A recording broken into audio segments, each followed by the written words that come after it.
And the United documentary that could be made by players leaving that club and finding sanctuary elsewhere and reflecting back on their time at Manchester United. So we'll set up their mobile phone that will film the game, and then if the camera on your phone will be able to call out and go beep beep VAR VAR. 100% we're a couple of years away. By the way, I've just given someone $1 billion idea for an app. Would you like to play around with Donald Trump? I don't think so. I think I'd get annoyed because I've heard about... Hey, stop lying on pod, mate.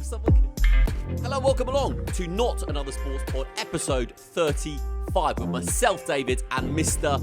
Oliver Wilson, and plenty to talk about on the pod this week. We've got our Liverpool champions-elect after beating Manchester City and Arsenal dropping points at the Emirates over the weekend. I want to actually talk about Mikel Arteta and make the case that it's not his fault, Mr. Ollie Wilson. I also want to make the case for Manchester City. I don't think it's the end of an era. I just think it's a bad season. I want to talk about the rest of the Premier League. I want to talk about VAR. Is the relegation battle done? Is the whole Premier League kind of done by the end of February in many ways? Other sport, we've got, help me out, Mr. Wilson. We might touch on Six Nations. We could talk Donald Trump, of course. We might be treated to an Ollie Wilson Donald Trump impression because he's will negotiate the Live deal, and lots of other stuff, mate. It's going to be a good pod.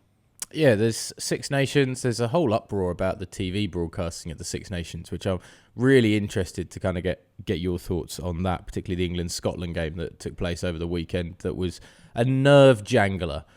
Also want to know your thoughts on a room full of people screaming, "Where's the shot of the crying child?" at the rugby when England were able to get the victory over Scotland. Obviously, Scotland missing the last-minute conversion that would have given them the advantage with about 30 seconds to play. It's one of those ones which, in a newsroom, there's always that level of dark humour. But it was weird how there was a chorus of "Show us the crying child" in the stands, who's expecting Scotland to knock that through and make it a victory in the Calcutta Cup, and then it goes wide on the final conversion. And I just thought that was interesting because there's the darkest humour in newsrooms. It's like an unwritten... Here's the thing, Ollie.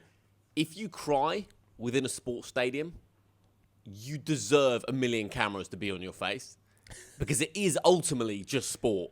Like, nobody should be crying at... No.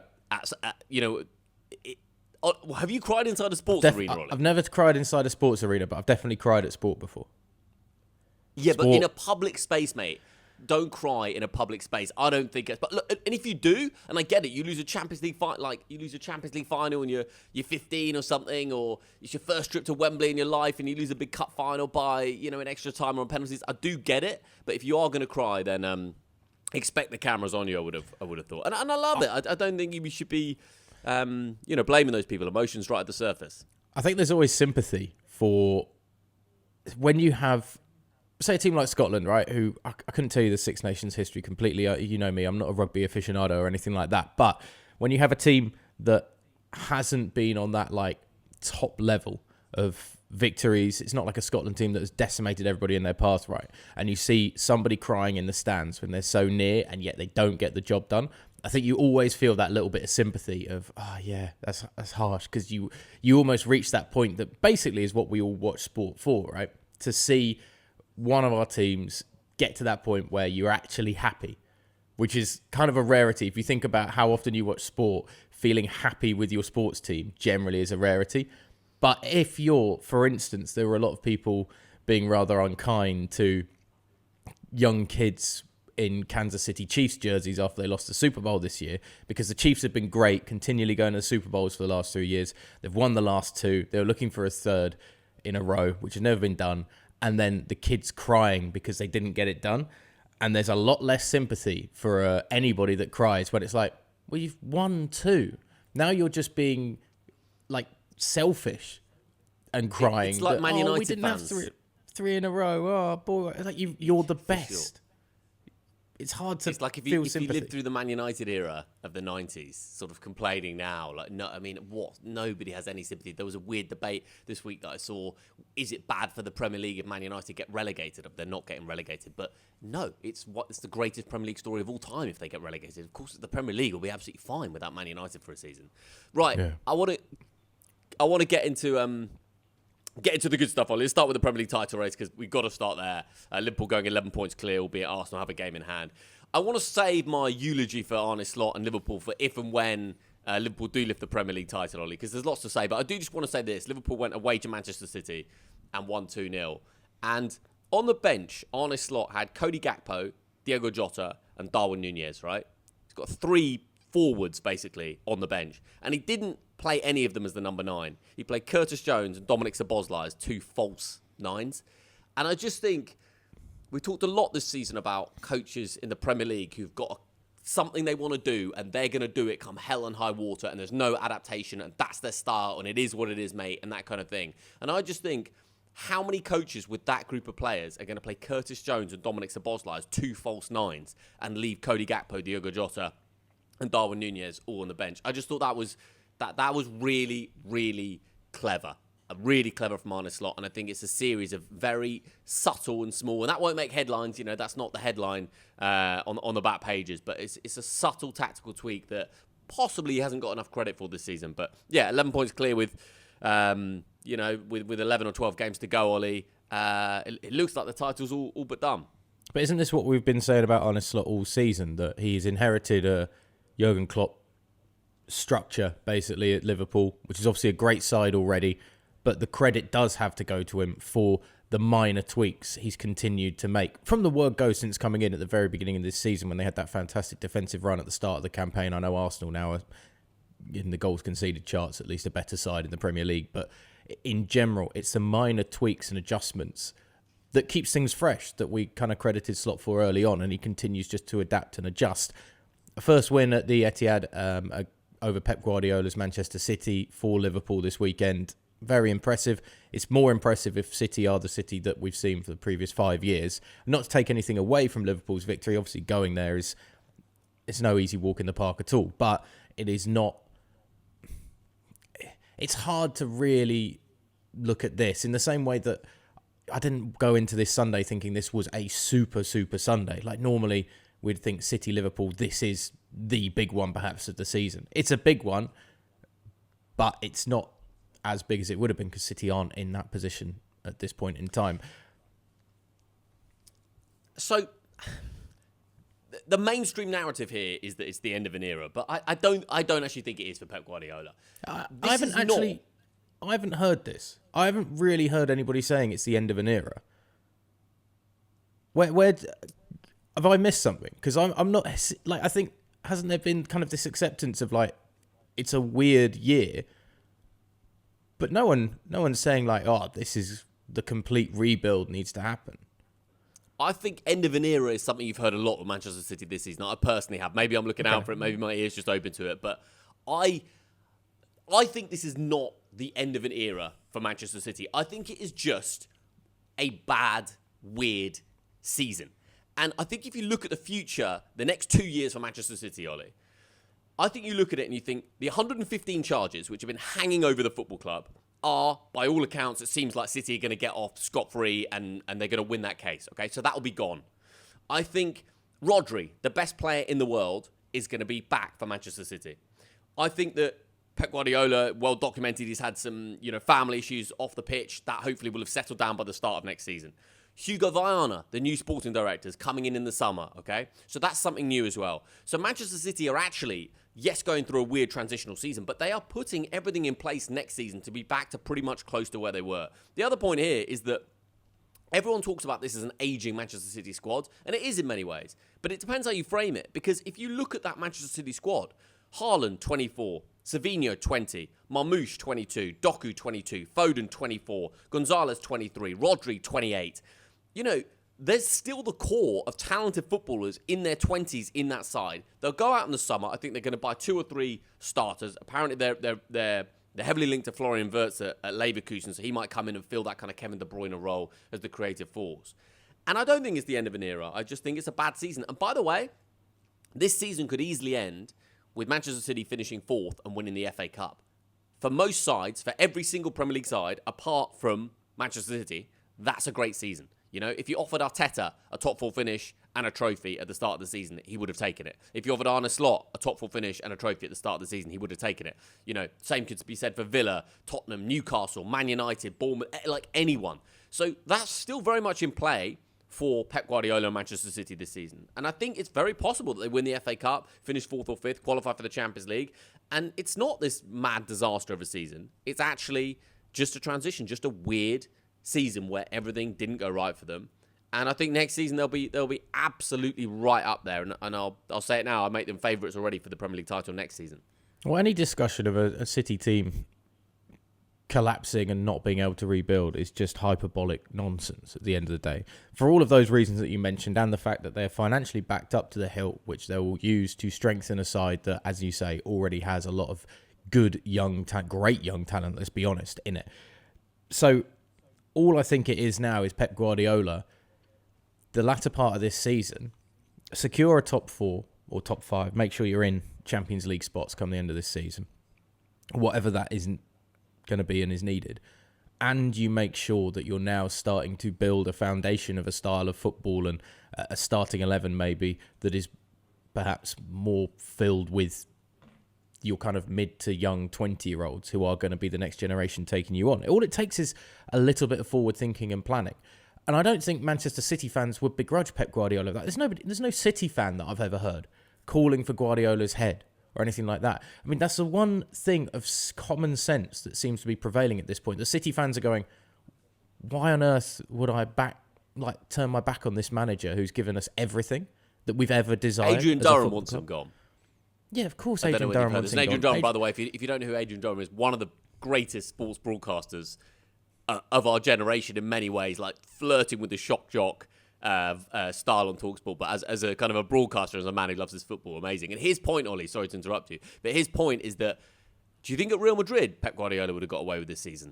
Of course he wouldn't. He would have been gone by December.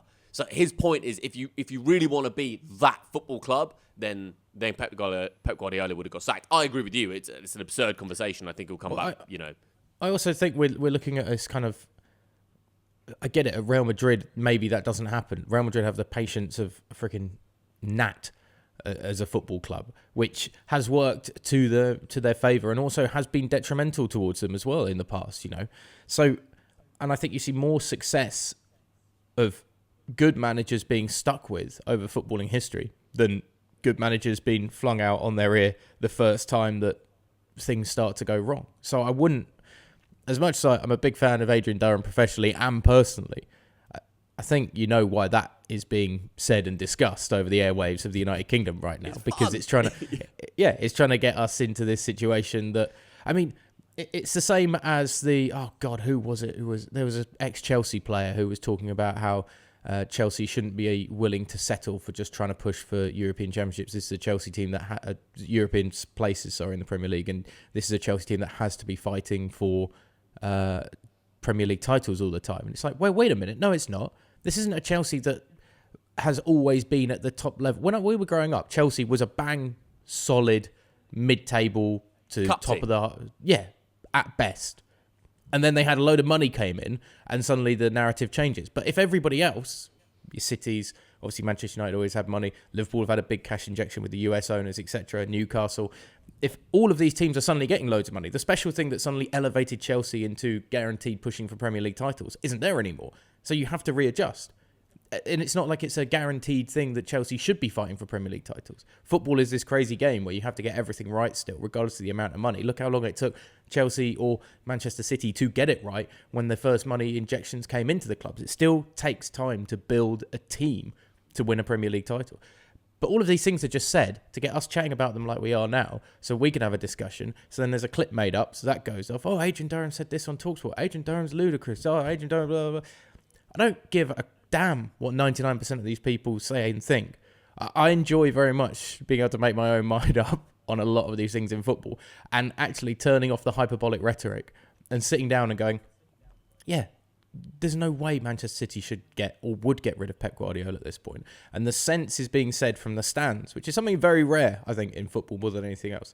So if you actually sit and listen to City supporters say, yeah, it's a weird year, it's a bad year, the Rodri loss has affected us in ways that we never knew how much of a linchpin that he was in this team, but he is.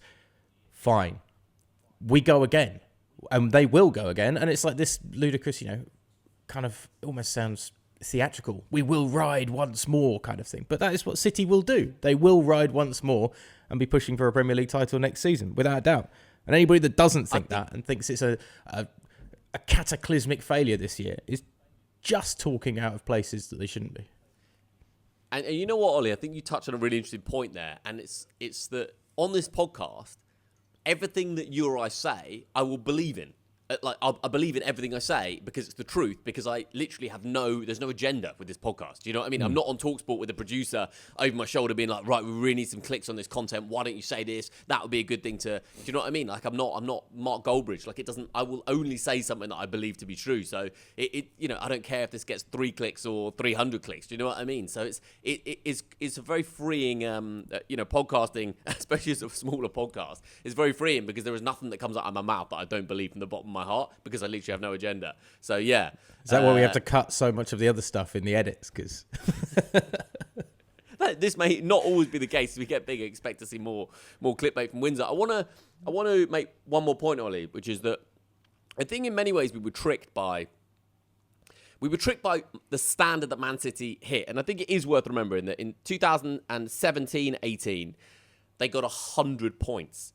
In 18-19 they got 98 points. In 1920, Liverpool got 99 points to win the title those 3 years. The average in the Premier League era is 86 to 87 points wins you the Premier League, right? So that's the average, to win the Premier League.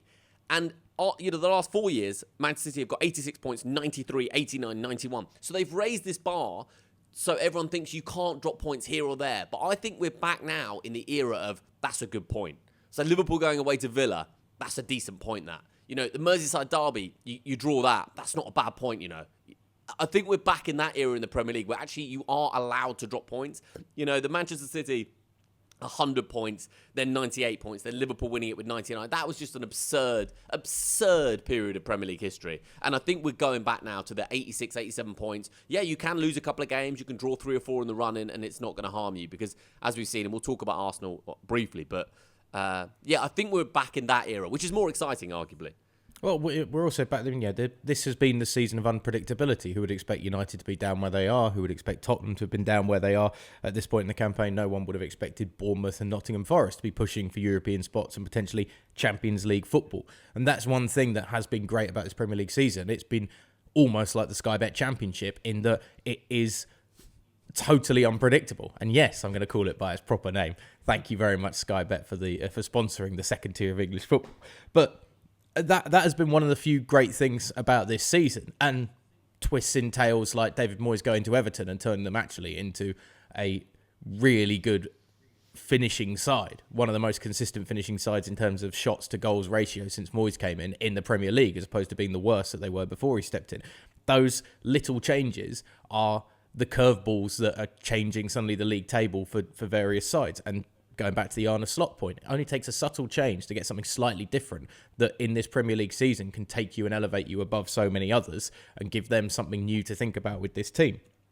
So it has at least been an interesting campaign this season, aside from the fact that we are looking at now a Liverpool team that I think is untouchable compared to the others in the title race, particularly after Arsenal's lost to West Ham this weekend. And we're looking at a bottom three that this weekend spells out how bad that bottom three is compared to the rest of the Premier League. Bournemouth's one of the best sides in the league at the moment coming into this weekend. Get beaten on home soil by Wolves. It's an unexpected result, but it's a fully deserved 3 points. Like, Wolves were excellent. I know Bournemouth down to 10 men for a large part of that game, but even before that, Wolves were controlling that game, and you'd have expected them, if the passage of play had continued, to come away with a victory anyway, and probably should have come away with more than a 1-0 win. However, on Friday night, we watched Leicester get destroyed, torn apart by Brentford, to the point that when that fourth goal goes in, there's about 3,000 home fans, I think, left in the King Power. I mean, it was just a decimatingly dismal night for Leicester supporters. You then see Southampton get torn apart by Brighton, who couldn't lay a finger on Brighton and Hove Albion this weekend. And the only other one is maybe Ipswich have just got enough pluck and fight, and I think Kieran McKenna is a great manager especially to do what he's done of dragging them all the way up to the Premier League. But Tottenham are too good and shouldn't be where they are in the league, and got a fairly convincing 4-1 victory with a really good performance at Portman Road.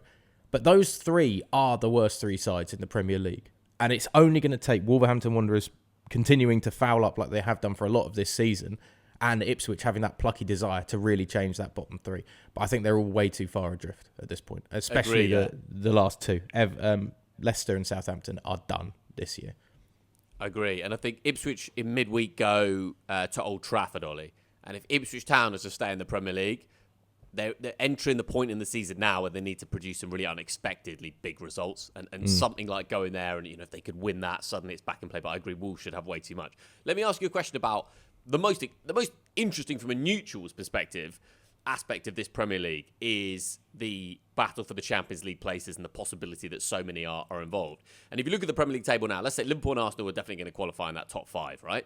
But Nottingham Forest have 47 points, and then down to, I think you can go as far down as Fulham in 10th on 39 points. So 8 points separate 3rd to 10th. Let me ask you, Ollie, as a footballing story, who would you want to get those 3 places?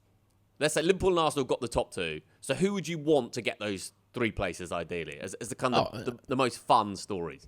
Yeah, as something interesting, you go Forest, Newcastle, Bournemouth. That's because it's so unexpected. I know Newcastle have got the Saudi ownership, etc., and that would be fun.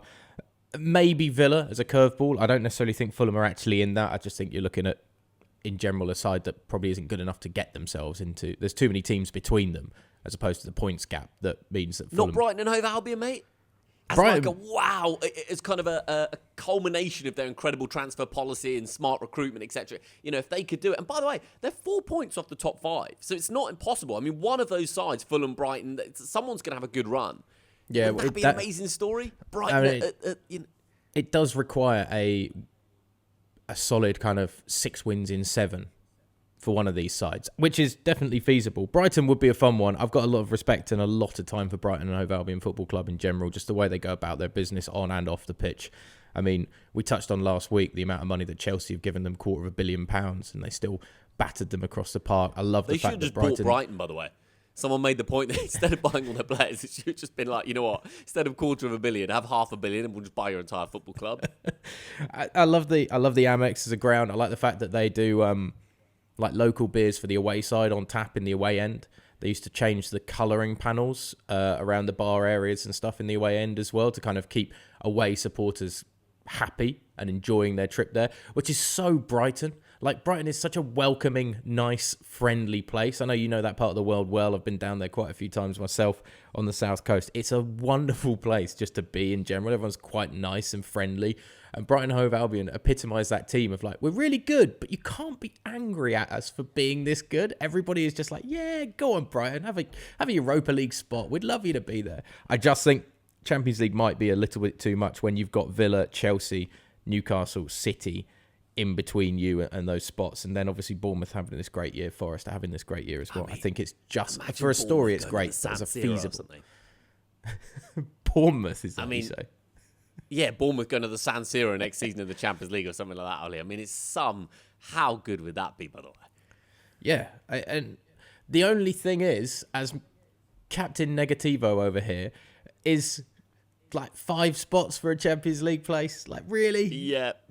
Like, it's a great achievement, but is it meaningful? It wasn't that meaningful when 3rd place got in the Champions League, let alone when 5th place gets in it. But yeah, credit. Check out last week's pod for a full deep dive on that. But I'm sure it's something that's going to pop up again, Ollie, as the 5th place gets confirmed. And can we talk quickly as well? Like, I watched so much VAR this week. It's unbearable. It is unbearable, and it's killing Premier League games and highlights packages so much. I don't know why. I think it felt like this weekend had like 4 or 5 games where we were just sat on a VAR review for too long, and for clear and obvious stuff, or stuff that wasn't clear and obvious that then was being changed all over the place. You look at the Ashley Young penalty decision at Goodison Park this weekend against Manchester United, where there's a tug on his shirt by Maguire and the other defender, but he kind of simulates it a bit and goes down easy. But it's one of those ones where there is a clear shirt pull. That's not allowed if you're doing that inside the area. So surely you should be given a penalty. I think VAR could have looked at that, had a penalty not been given, and could have gone, "Oh, we've seen a shirt pull. That should be a penalty." There was a really interesting thing that cropped up last week going into the weekend's games, which was Premier League table and what it would look like if VAR's errors hadn't taken place this year, and Arsenal were top of the league. Now, that may have been cooked up by an Arsenal fan. Arteta will count that as a trophy, mate. Well, put the silverware in the bag and it's Champions League spot. It might be the best season Arsenal have had in the last 20 years. But I do think, firstly, it might have been cooked up by an Arsenal fan. So fair enough, trying to show that maybe Arsenal should have more of a right and a say in this Premier League title race than they currently have at the moment. Sour grapes. But if we're even discussing and entertaining the fact that VAR has errors, it's null and void as a system. The whole point is it was meant to clear up errors. But if we're admitting that VAR has made errors, what is the point in having it? Because I have so much more sympathy with a referee in full speed in the moment, looking at it and getting something wrong. There is more sympathy to that than there is to a referee looking at something 10, 11 times and then going and making the incorrect decision. So what are we doing here if we admit it's a flawed system? Because if it's flawed, it shouldn't exist, because we had a flawed system and we brought this in to clear up the flaws. And it's not. And it's just rubbish. And I know it's a tired old rant to have had for the last 4 or 5 years. And it's like, why are you just bringing this up now? VAR's always been rubbish. But because it's just getting to this point in a season where there's not much else really on the line in this Premier League campaign aside from a chase for European spots, and I'm bored of just seeing VAR reviews over and over, and they are getting things wrong. You look at the sending off for Bournemouth on the weekend. It's not an ugly challenge. It's not an aggressive challenge. It's a foot that rides over a ball as he's taking the ball, so it's accidentally gone over the top rather than he's gone over the top of the ball to make a challenge, and that's what's connected with the player. Zavarni's been sent off after it's been reviewed. And when you put it in slow motion, yeah, the foot is above the ball and it goes a little high on the shin. But there's no real aggression. There's not enough to snap a leg. He's not intending to snap a leg or anything like that. The contact with winning the ball has made that happen. So that's just a good challenge. I mean, it's just wrong. It's just wrong at this point. I mean, Ollie, look, I didn't want VAR in. And I hate it now it's here, and I wish it was gone. I don't know how much more I can say about this. One thing I would say is that you've touched on the core thing. There's 2 core things about VAR for me. The first is that you can't properly celebrate a goal. So you've taken away the greatest thing about football, whether you're in the park or you're in the stands or you're working on it. Like, a goal goes in, there's a 5-second release of joy and happiness and freedom that has now gone. So we've destroyed the greatest thing about the greatest sport. So that's number one. The second thing is that apart from a goal line and offside, everything else is subjective. And it always will be subjective. Even penalties and red cards and free kicks and challenges and fouls, and it is all subjective. And you will never fix VAR, because the game is not chess. It's not tennis. There aren't clear lines. There's blurred lines. And it depends on context and the flow of the game and the player and the movement and momentum and, what league you're in. And it depends on so much. What else has happened in the game. So it's subjective. So VAR was never going to work. The only way to save VAR is to bring in a challenge system so it doesn't get overused. So each side has 1 challenge per half. If your challenge is correct, you can keep it and roll it into the second half, or however you want to do it. But yeah, that's the only way to reduce its impact, Ollie, because it then puts it on the coaches. But is that fair? I don't know. Either way, it's the worst thing to happen to the sport in our lifetime, obviously. I couldn't agree with you more. Although I do like the idea when you said in the park. And I was like, do they have VAR in the park? Is that what's going to happen now? We're going to have VAR systems set up where you put your jumpers down and it's been able to check and look. But yeah, no, I get what you're meaning. 100% there will be, Ollie. 100%. I mean, think about the AI world we're walking into. You'll be playing on the pitch. Someone will set up their mobile phone that will film the game, and then the camera on your phone will be able to call out and go beep beep VAR VAR. 100%. We're a couple of years away. By the way, I've just given someone $1 billion idea for an app. Run away with it. Go and create it. Oh. That could be a great app. So it's on your phone. It films the game. Put it on a and then tripod. somehow through AI. And then the AI can detect a bad challenge. If something needs to be re-looked at, or it knows when the ball's crossed the line, it can put the lines on because it knows the camera angle compared to the jumpers down on the field. Or you have 2 sensors to make up the posts that you stick underneath the jumpers, so then it knows if the ball's crossed the line or not. Yeah, Bluetooth sensors and a little bit of camera work, yeah. Wrapping up on the Premier League. Just finally, Miles Lewis-Skelly needs to learn that he's not the main character in the Premier League movie. I mean, how much has this young lad been in the headlines this week and obviously gets himself sent off for at least finally VAR made a correct decision, but how the referee's not seen that as a red card is fucking beyond me. And if we're like the reliance on VAR then to get it right. Yeah. Relying on VAR is the problem that then is going to lower individual personal refereeing standards. And that is in itself a problem. If you've got poorer refs that need to go and look at VAR more times in a game, then there's a problem. But yeah, Lewis Skelly just needs to learn that he's not. You could write a book on this season in the Premier League and you'd think that Lewis Skelly is like the main character of this book. But that's just Arsenal all over, isn't it? Let's talk about Arsenal. So it would be really easy now to stick the knife in, and people are sticking the knife into Mikel Arteta. I want to counter that by something, and that is that Mikel Arteta, it's not your fault. And this isn't like goodwill hunting over here, Ollie. It's really not. But Mikel Arteta, it's not your fault. Since he joined Arsenal Football Club, okay, they've got 61 points, 69, 84, 89. So clear upward trajectory every single season. He's improved that football club. He's improved the squad. Now, it is not Mikel Arteta's job to go out and buy a number 9. It's really not. It's not his fault that Edu, the sporting director, left because he wanted more money elsewhere. It's up to the hierarchy at Arsenal to go and buy the footballers that Mikel Arteta needs and wants. Arteta doesn't have time to be scouting for players. And for Arsenal to go through 2-3 transfer windows now and not go and buy a striker, I think it's not Mikel Arteta's fault. We need to appreciate what Arteta's job is, and that is as head coach. And I also think when you look at this season, what went wrong for Arsenal? Now, I do think there's a big element of luck in this. I mean, Martinelli, Havertz, Saka, that's your forward line, all injured. If that happened to Liverpool, they'd be 6, 8, 10 points worse off. I think if Saka's fit all season, that's another 6 or 8 points easily, Ollie. I think where you could possibly look at Arteta a little bit more, although I'd more look at the players in this instance, is they've received 5 red cards in the Premier League this season. That's more than any other Premier League club. And in those 5 games where they've had red cards, they've dropped 10 points. There's the gap. There's the gap to Liverpool. And a lot of those red cards were stupid decisions by individual players.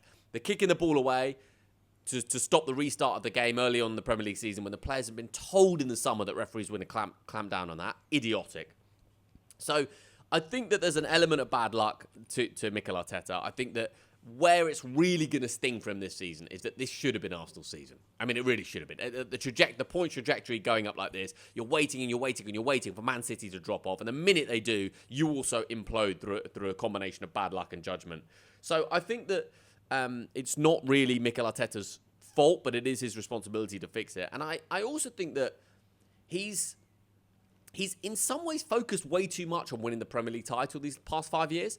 And if you focus completely on winning the Premier League title and nothing else, and you don't win the Premier League, it starts to look very, very empty. I mean, 5 years, 1 FA Cup. It's not great at all for Arteta. So yeah, I don't think it's his fault, Ollie. I think that if Saka had been fit all season, I think it'd be a different story. But it is 1 FA Cup in 5 years. And I mean, they could still win the Premier League and they'll give it a good go in the Champions League. But with the injuries they've got, it just feels very unlikely. And it was a poor performance against West Ham at the Etihad, at the Emirates. And it's a bad way to kind of lose the title, isn't it, at home against West Ham? Yeah, I mean, I'd argue that this weekend wasn't the reason. The red card wasn't the reason why they lost to West Ham. It wasn't a great performance. And the injury is an absolute killer at this point. But the 5 red cards. But yeah, I agree with you but we also said this is an Arsenal team that's going to live and die by the raw up and down roller coaster emotions almost of Mikel Arteta. Everything's fantastic or everything's terrible with Arsenal. And when you have that wave of emotions, it doesn't surprise you that you're then a fairly ill-disciplined side in terms of booking sendings off. And by a mile, they've had more sendings off than anybody else in the Premier League. It all just fits together as a piece of the puzzle. And I wouldn't even say that it's Mikel Arteta's fault that they've had this many red cards. I just think it's the rock and roll style that Arsenal are kind of willing to... And another year, they don't have those sendings off, and they are an extra 10 points better and well ahead of Liverpool in the title race. But it's just the luck. If you're willing to play kind of Russian roulette with the football that you play, then it's fine. Whereas I don't see as many games from Arsenal, like, for instance, Liverpool's dominance over Tottenham in that second leg of the Carabao Cup semi-final. I don't see many of those from Arsenal, where Liverpool controlled that game so well. There wasn't even a hint that Tottenham were going to find anything in that.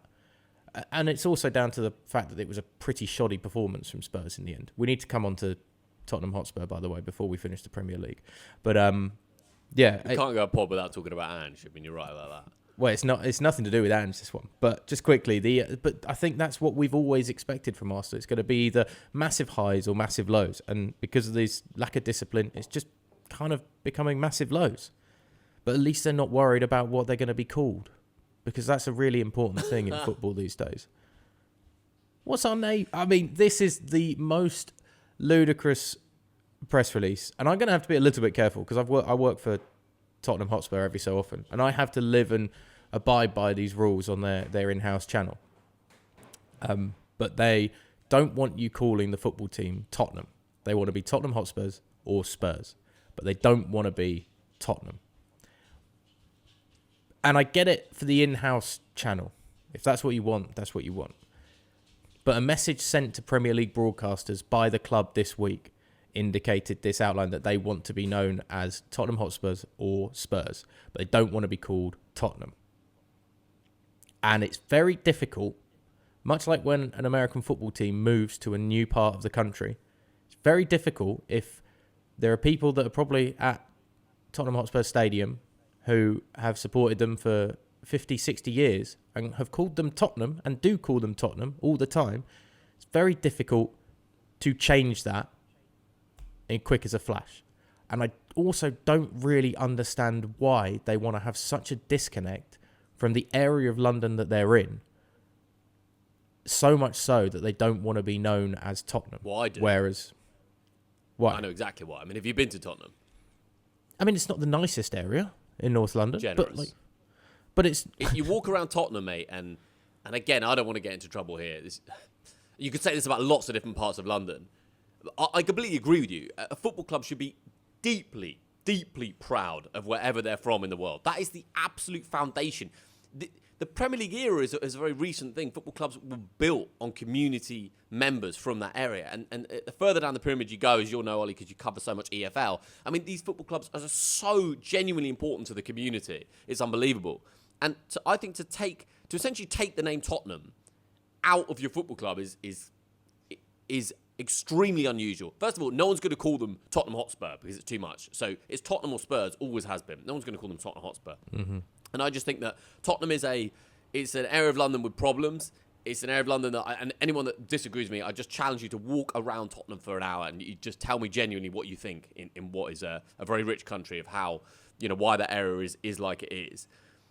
I don't know. Am I going to get in trouble for saying it? Like, it's just my observation. Isn't the whole point of having like the football team there as well, though, is that like it's meant to lift and elevate the area, 100%. And it's something that people can hang their hat on and say like, I don't want to get too much into kind of imagine it's like the Great Depression time, but hey, you know what? My life is going down the drain a bit, or like stuff is tough at the moment, but hey, at least my local football team is something I can enjoy every Saturday and be proud of. And that connection is disappearing more and more. But you're now almost removing the facade that there is a connection between this football club and the area of London that it's in by saying, well, we don't want to be known as Tottenham. We're Tottenham Hotspur, or we are Spurs. It's rude. And I find it, it's very odd. It's very difficult in general as a broadcaster as well. As I say, I call the LA Chargers still the San Diego Chargers because I grew up for 28 years in my life calling them the San Diego Chargers. So for it to suddenly change, it still just takes every so often just that little moment of, oh yeah, no, it's LA, not San Diego. And it sucks for them because they haven't made enough of an impression in LA compared to the LA Rams. But if it's something you've done for so long, I don't know what the harm is. This is what I get. I don't know what the harm is in calling them Tottenham. It's half of their name. Also, don't you have bigger priorities, Tottenham? I mean, you're 12th in the Premier League table. I wouldn't worry, too much what you're called. Well, that's why it's been going wrong. Because the players are like, well, I thought I was playing for Tottenham Hotspur. Who's this Tottenham that I'm playing for? I don't even know where to pass the ball now. Am I passing it to a Tottenham player or a Spurs player? What's going on? It's just unusual. Ollie, let's because we'd like to be balanced on not another sports ball. What's the other side of the debate here? Why would you do this? What benefit is there to do this for international broadcasters? Is it just a brand recognition thing? Why would you do this? Well, there is one thing that and I think the statement said it, in a world of Uniteds and cities, there's only one Hotspur. So if that is your name, you want it to be used. We are Tottenham Hotspur. We are Spurs, which I understand, but you kind of just still were. No one's taking it away from you, and people would call you Spurs or Tottenham. I don't know. I genuinely don't understand what the negative is to calling them Tottenham. I can't see. And as you very correctly say, Dave, what the reason for this being a priority as opposed to anything else?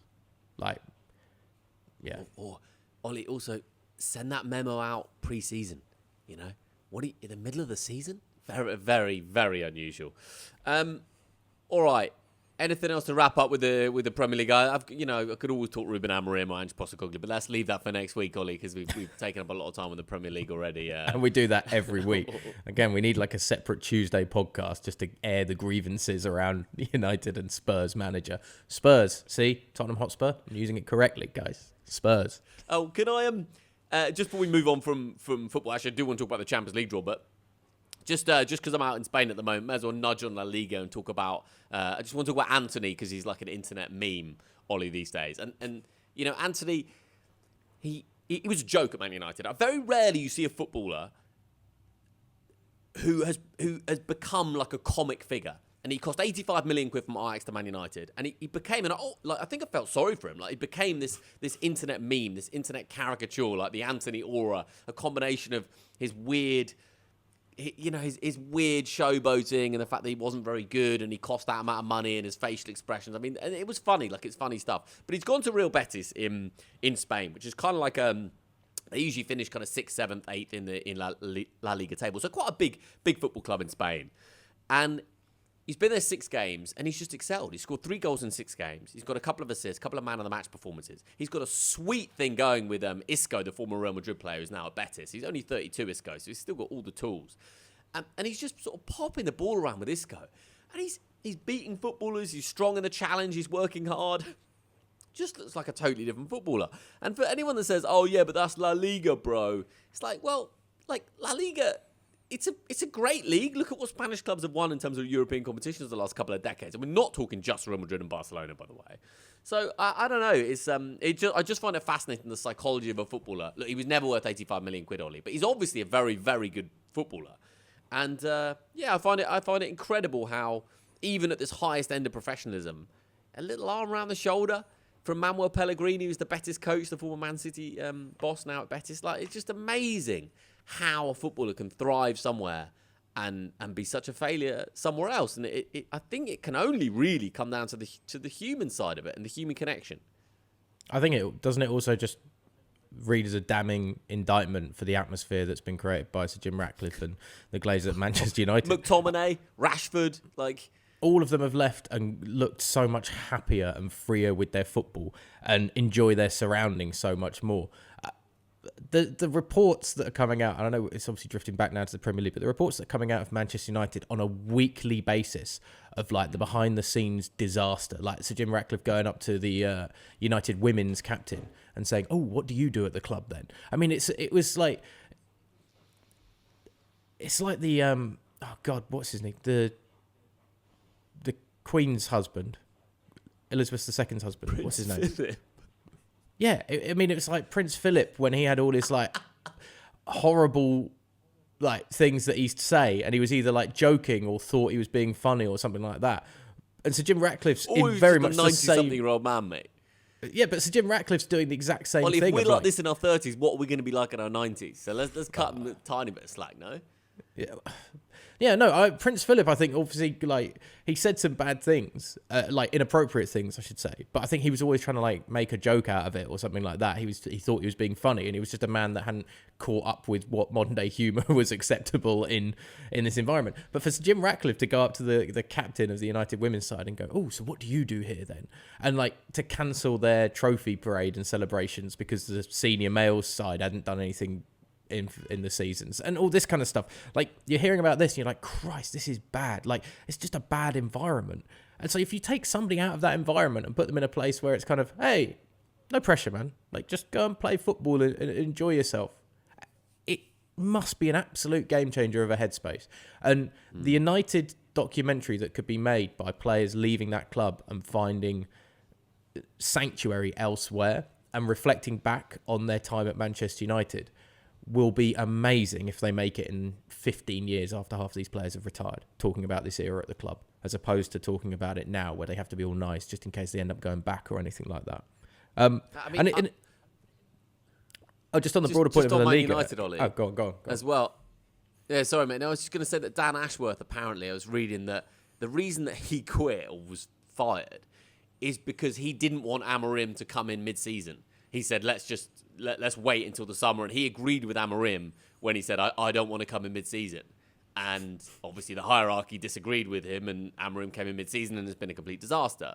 So even Dan Ashworth is probably sat at home now on, he got a £4 million payout, so he never has to work again the rest of his life. Lovely little situation to be in. But he's probably sat there thinking, well, I told you so. You hired me to make those kind of footballing decisions. I said don't hire Ruben Amorim mid-season. You did it anyway.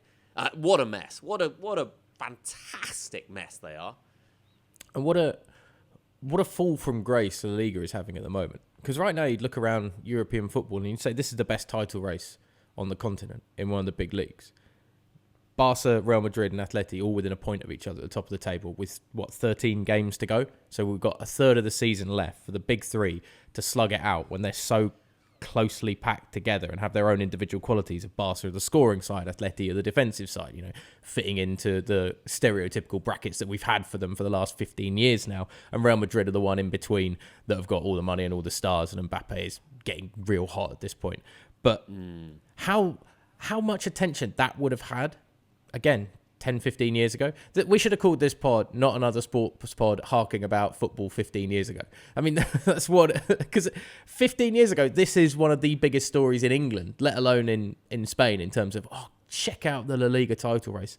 And now it's like, yeah. And also, Ollie, you mentioned the three clubs at the top of La Liga. Athletic Bilbao, or Athletic Club as they're called here, from the Basque Country, they are only 6 points off the top. And, with 12 or 13 games to play, Ollie, if you're 6 points off the top, you're in a title race, really. Mm-hmm. And Athletic Club, of course, for those that don't know, in the city Bilbao in the Basque Country, they have a policy which they have maintained to the present day, which is that you have to be born. They've tweaked it slightly, but you have to be born or have a very strong connection to the Basque Country to play for them. And they still have that. And you look through their squad, everyone has Spanish nationality, and they were 95% of them born in the Basque Country. Some of them had like a grandmother that was from there or whatever, but they've tweaked it slightly. But essentially, it's just in a globalized game, it's an astonishing story that Athletic Club are where they are, 6 points off the top of the, of Barcelona and Real Madrid. The fact that even maintaining La Liga status is impressive when you think about it. If you had Manchester United were limited to the greater Manchester area for players, there's not a chance they're anywhere near. Actually, they'd probably be very similar to where they are at the moment. In fact, poor example. If Manchester City were limited to that, they'd be nowhere near being in a top 4 position or something. It would be a nightmare for Pep Guardiola to have to deal with the logistics of that.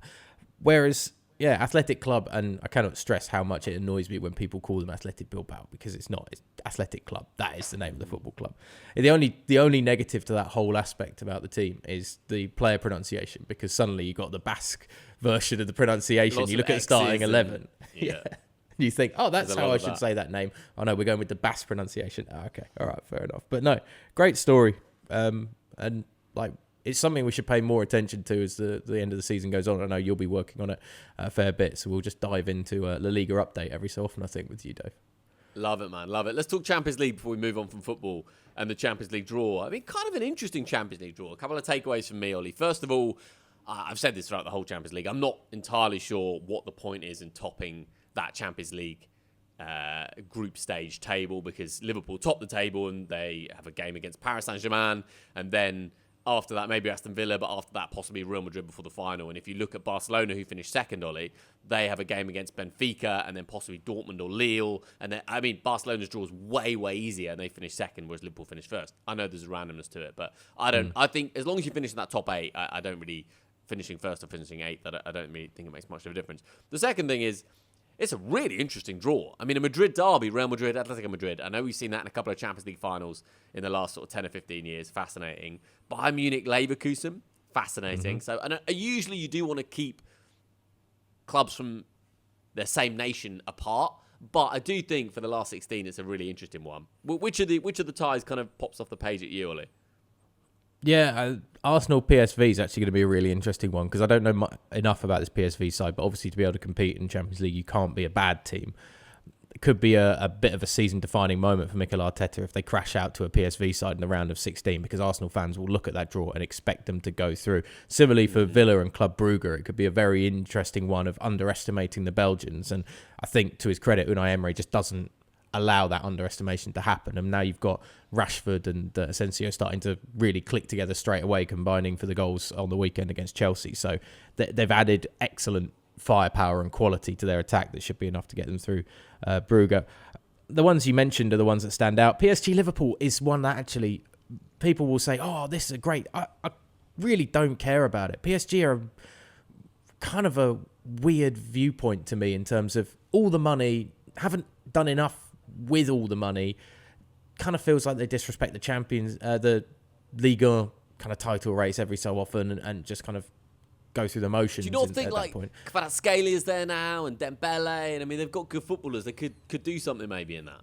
Yeah, but it just doesn't interest me seeing players. They could definitely do something. It's obviously a talented squad, but I just don't care enough about it in that it's right. We're just cherry picking bits from around the place and put it all together, and hopefully that will make a run at the Champions League. It just seems to be the same way they do it every single time. And you know, there are a handful of players that they've brought through the ranks and kind of kept through who have now gone. You look at Mbappe, obviously, brought him from Monaco, yes, but like, was it PSG enough that you could consider his development for a large part, an important part of his time in his footballing career was at Paris Saint-Germain, and even he wanted to be out of there.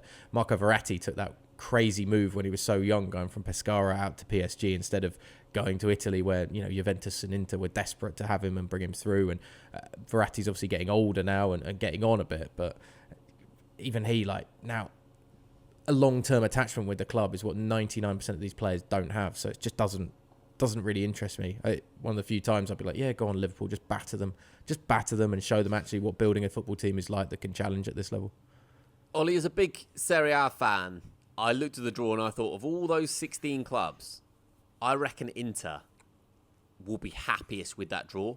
Just because Feyenoord in the last 16, then you've got, look, Bayern Munich are Bayern Munich, but this isn't a great Bayern Munich side, or Leverkusen in the quarterfinal. I mean, the bottom half of that Champions League draw is the easier draw because you avoid Liverpool, Arsenal, and the big boys from Madrid. So I look at that and I think if you're Inter Milan, I think that's quite an exciting draw, you know? Yeah, but how much does Italian football need them to get through this draw into a quarter-final or semi-final? When you think Juve, Milan, both knocked out by sides that they would have expected to go through against Atalanta, I'm sure would have expected to have done Club Brugge, considering the rise that they've been on. I know Atalanta's expectations are slightly more tapered compared to Juventus and Milan, but there would still been, look at Gasperini and Atalanta fans would have looked at that draw and gone, ooh, Club Brugge. Yeah, that's not bad. We could have that. Could have been a lot worse. And it was a lot worse than they expected, I think. So for Serie A to be able to, which has had a great rise in European football over the last few years, for Serie A to have a bit of respectability, Inter need to get past Feyenoord and then need to push through deep to possibly a semi-final, I'd have said. But there's no reason why they can't with that draw. with the side of the draw that they're on and the quality that Inter have. I mean, it's such an overlooked side on the European stage time and time again, Inter, and yet went to a final and pushed City all the way a few years ago. There's no reason, and the majority of that side is still there, if not stronger. So, right, let's move on to other sport, Ollie. We've got NBA, Six Nations we kind of already touched on, and Live Golf. Maybe let's tuck into the Live Golf. And yeah, I was actually going to throw a curveball in here. Formula One did F1 75, where they went down to, I think it was the O2 Arena, had 20,000 people in attendance, and announced all of the cars' liveries and driver lineups for the new year officially, showed the new cars on display. And it's a really interesting event because normally these get done by each individual team over a process of maybe a month or two, a few weeks, and Red Bull will launch their car at the Red Bull factory in Milton Keynes at an event that they kind of coordinate, or it'll be launched at they did it in New York when they then announced like a deal with Ford going forward from like 2026 and stuff like that. So there was the American connection there, or Ferrari will do it at some glorious black backdrop in Italy and whatnot. And instead what they did this year is they got all of the cars to be kind of announced on one day, one night. Fans turned up in thousands, and by all accounts, it was a fairly spectacular event. Jack Whitehall was comparing it, the comedian. They had live music performances, and the teams had about 6-7 minutes to basically organise how they wanted to reveal their cars to the audience. So McLaren did a very cool thing of having cars from the generations of great drivers and championship-winning cars before then pulling back the black tarp and revealing their car for the new year, etc. So it was completely new, completely different experience. And already Max Verstappen has turned around and said, I'm not doing that again, because he and Red Bull got booed quite audibly on that night.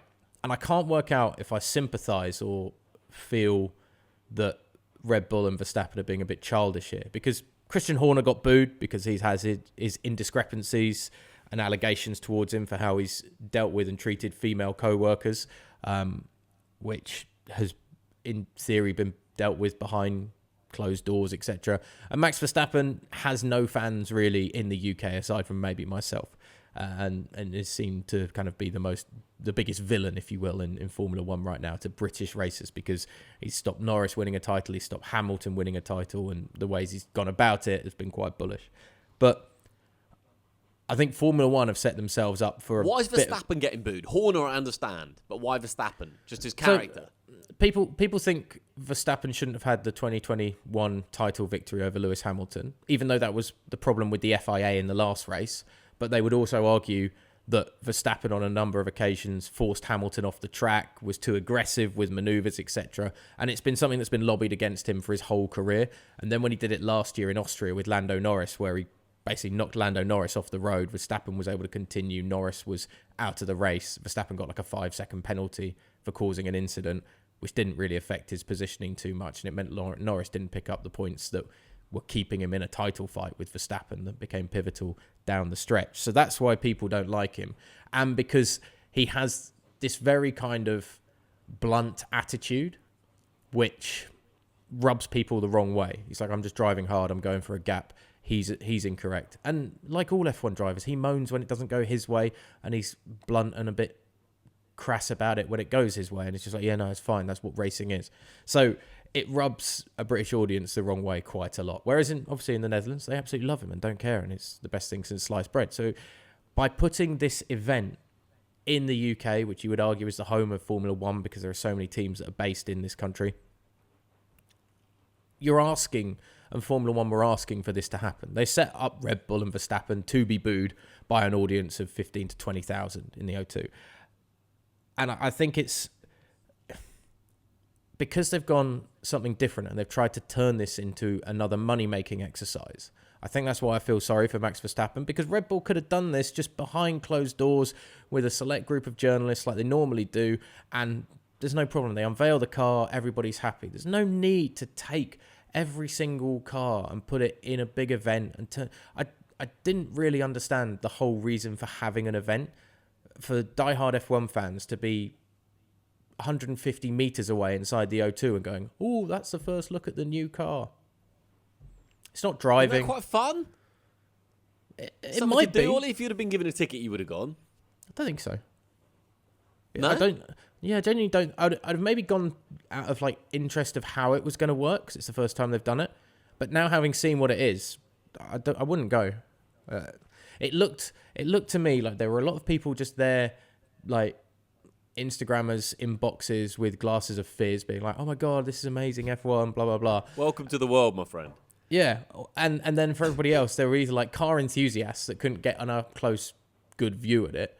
You're gonna see the pictures in a day anyway. Like, it's just it was weird, and so it's another one of these moments in sport where I feel like it's just stepping a little bit too far. We don't have to make an event out of absolutely everything, and it's something the NFL can be completely criticised for. They put the rookie combine where the rookies are coming into the league next year do workouts before they've even been drafted. They put that on air and broadcast 4 days of live combine, which is just people doing American football drills.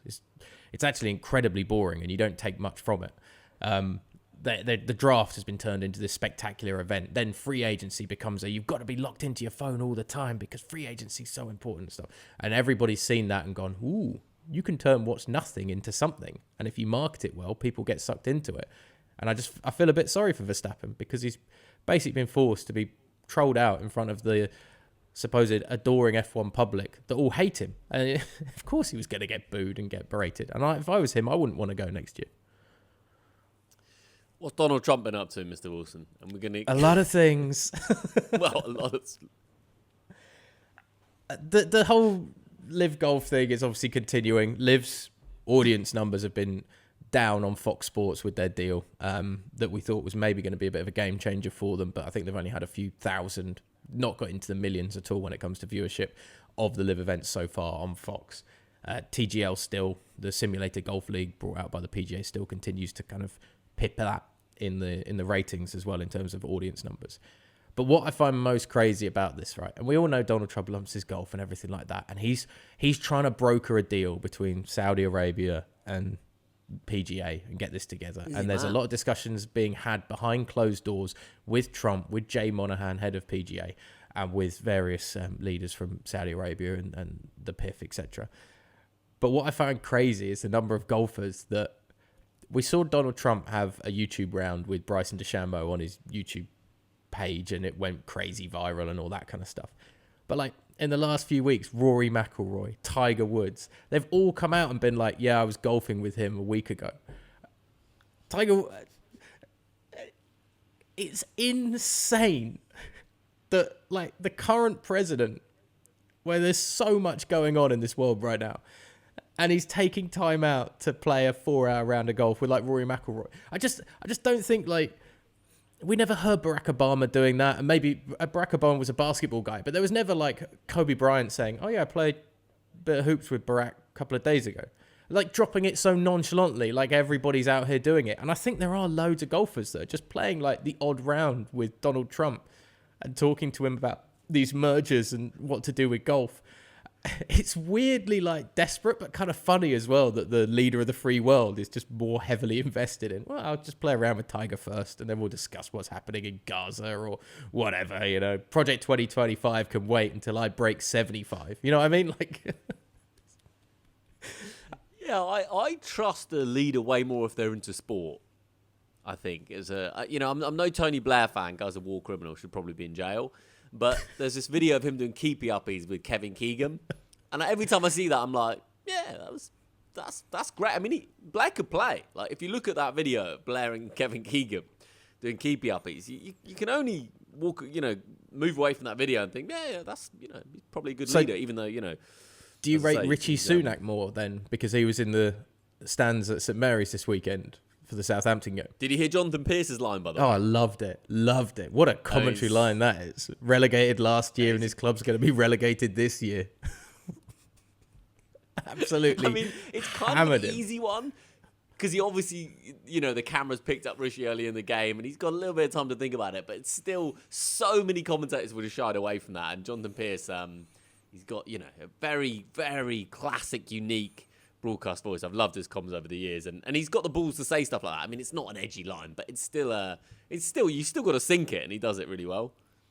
Well, yeah, I mean, having a like, pop. Would you have said it, Ollie?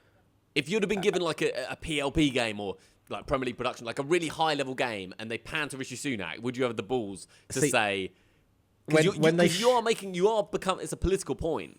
When I saw that line on Match of the Day, all I thought was there's a better one. Of the only thing worse than Southampton's numbers this season are Rishi Sunak's election polling ratings or something like that. Like there's a way that like you could even go harder on it, and I actually rate Jonathan Pearce for having the sensibility to stick where he did, as opposed to pushing that line even further.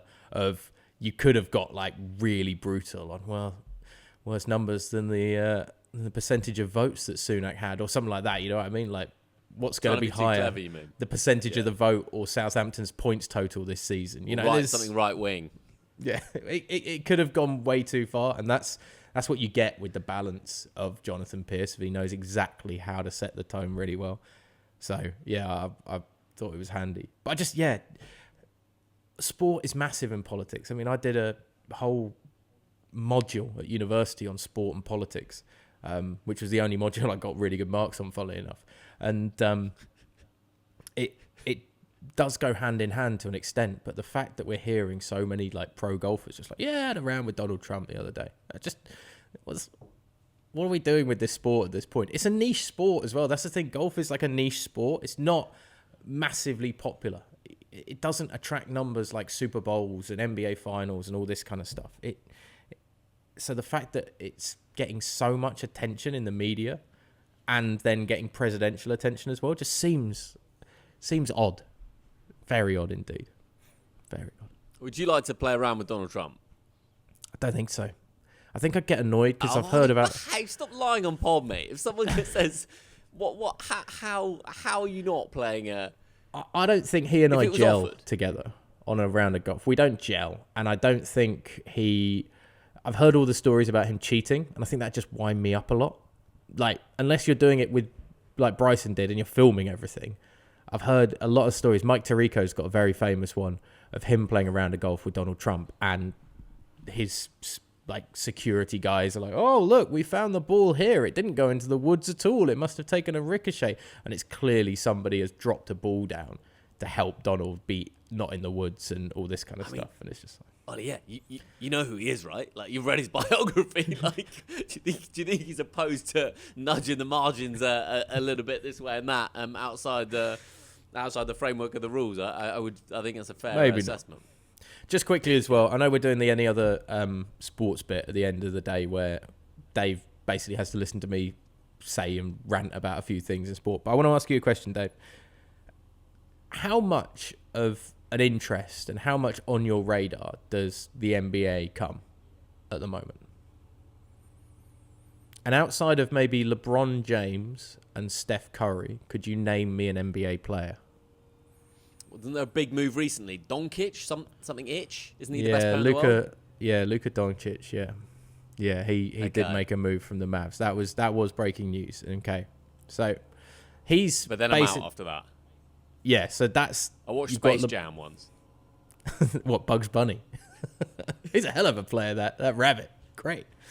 I know, it's just interesting. It's because I always think, you know when a brand rebrands, or you see them pivot, and then they keep pivoting and adding things and changing things to try and be something different or change the kind of angle of perception. And you always think, oh, if you're changing and pivoting that much, that's probably not a great thing for your company because it shows you haven't got a set direction, right? So the NBA have had the All-Star weekend, and it's normally kind of the start of the run into the playoffs at the end of the year. You have the All-Star break, which is a weekend where they get the best players in the league, they play a game against each other, and then they have some fun like skills competitions and stuff like that going on around the place, dunk contests, three-point shooting, etc. And it was kind of like a fun night before serious part of the season kicks off. And they keep adapting and changing the All-Star game because it's just not interesting to anybody in terms of it used to be East versus West. It would get hyper competitive. And now they've done drafts for it. They've added celebrity stuff into it. They turned it this year into 4 different teams as opposed to 2 teams. And it's like a round robin tournament. And it just continues to get fewer and fewer viewers in the same way that the dunk contest is dropping off because it used to be the biggest players and the best dunkers in basketball used to be part of the dunk contest, and now it's very much the kind of first year, second year guys that people don't really know who are trying to make a name for themselves because it's not seen as like a prestigious thing to be involved, be a part of anymore. And so the NBA All-Star Weekend happened 2 weekends ago, and I didn't even realize about it until the Tuesday after it took place, which is normally, it's a thing that's like massively on my radar. Myself and our mutual friend Adrian Mitchell used to talk about the All-Star Weekend after it and be messaging late night watching it and all that kind of stuff. Didn't even come across my radar. And then you look at the NBA as a whole, in that they've got an aging star in LeBron James. They've got an aging star now in Steph Curry, who has more 20-point games than almost anybody else in NBA history, from 32 years or older, I think. The other one being Michael Jordan. They've got Luka Doncic and Nikola Jokic, who are two Eastern European players who've come to the NBA, and they're kind of the next two big faces after Curry and LeBron. But after that, there's just a handful of like good players, but who don't transcend the sport in any way. Not like a Shaq or a Kobe or anything like that. And they've added in things like there's a mid-season tournament that wins a trophy, which I don't really understand, never have understood, and I don't get the importance. They've added a play-in tournament for the playoffs. So if you're like the top 6 teams in each conference go into the playoffs, and then the next 4 teams have a round-robin tournament to get the last 2 spots in the playoffs, which again, it's like, oh, we need to add more tension and more excitement. It's like, but you don't need to, because getting in the playoffs is the exciting thing. A tournament to be in the playoffs doesn't add anything.